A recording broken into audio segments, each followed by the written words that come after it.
Okay, let's kind of set the stage a little bit.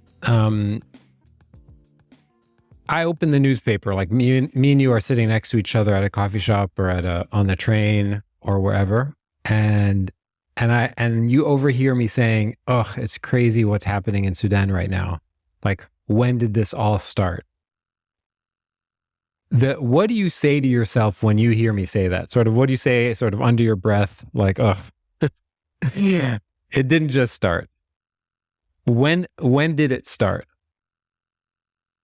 Yeah, I mean, when this situation started, I would peg it to the 1989 regime of Omar al-Bashir, who took power and ruled Sudan for 30 years, and then was brought down by popular uprising in April of 2019.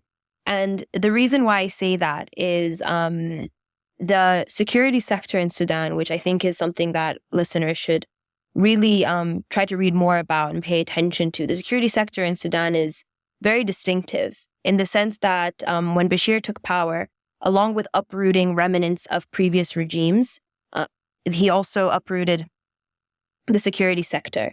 That meant ensuring that there were loyalists to his regime, part of the security sector, and also ensuring that he had complete control over that. And the reason being is because Sudan's history tells us, especially since independence in 1956, as I said earlier, that Sudan's army has played a big role in changing the course of the country's events. And the army has been responsible for coup attempts, successful coups, and Sudan's security sector was empowered by like Egyptian and British colonialism, but then came to form its own distinctive character, ruling throughout the country in various ways. And so when we think about Omar al-Bashir's regime in 1989 and the Aqaz regime and what that means, we see that these characters have Hemeti and Burhan, who have arisen in the current context as the main players, didn't fall out of thin air. Rather, they were empowered by a regime over the last 30 years. They were mobilized, they were trained, they were given authority, they were given troops, and that these are all rooted in the previous regime and what it created.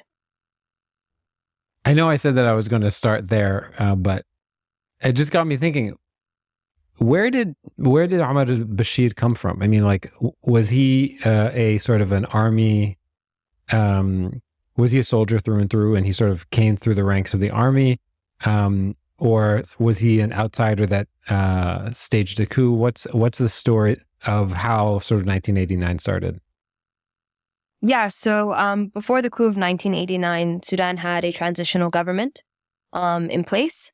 And that transitional government, quite similar to the transitional government we see now in modern times in Sudan, was a parliamentary government that were debating big issues, constitutional issues about what the country's future would look like. That transitional period didn't last long, similar to the one that we have now, because Bashir was part of officers' class. He wasn't very high ranking, but he was part of an officers' class in Sudan's army. And he staged the coup, which he referred to as the National Salvation Movement. Sorry, that might be wrong. Sorry. That's okay. Yeah. Which so he was an army officer that rose through the ranks. And he ended up executing the coup with several of his counterparts. What people say, and what a lot of historians would argue, is that Bashir's coup was quite distinctive because of the Islamic nature of it. And it was heavily influenced, and some even say orchestrated, by a famous Islamic thinker called Hassan al-Turabi. Hassan al-Turabi came into the scene alongside Bashir, and what they did is basically reshaped this vision of Sudan. That's not to say that Islamism didn't exist in Sudan before. Islamism has a very long history in Sudan and existed during the Numeri period. But we see it really penetrating the state when Bashir's Revolutionary Command Council, or RCC, took power in 1989. Yeah, I think you're right about the National Salvation. Okay. Yeah. So he takes over in 1989. And his, correct me if I'm wrong, he's overthrown in 2019, right? Yes. So that 30-year period, how was that 30-year period connected to what's happening right now? So I would say the 30-year period is connected to what's happening right now in various amount of ways. The first being that 30 years is a long time for a regime to solidify itself within the state. And I mean security-wise, economically, politically, socially, in many, many ways. So what we see happening in that 30-year period and almost immediately after 1989 is Bashir uprooting several, whether that be political personnel, the security sector, controlling all the economic hot points. And we see that he instilled the country with loyalists to him and loyalists to his regime. This is something that continued to the point where for many people, it was either we align with the regime or we have no livelihood. A lot of businesses started to turn to work with Bashir. From that point on, Sudan continues sort of its long history of conflict as well. So notably, and tragically as well, in 2003, we see the height of the conflict in Darfur, which in many ways was impacted or led by the Janjaweed, now formalized as the RSF. These were fighters who we see now as the RSF, led by Hemeti, who were appointed by Bashir to counter the insurgencies in Darfur. We also see continuous conflicts in the south of Sudan, leading to South Sudan's independence in 2011 as well as several attempts of the Bashir regime to continue to solidify itself, whether that's militarily or economically throughout Sudan's history.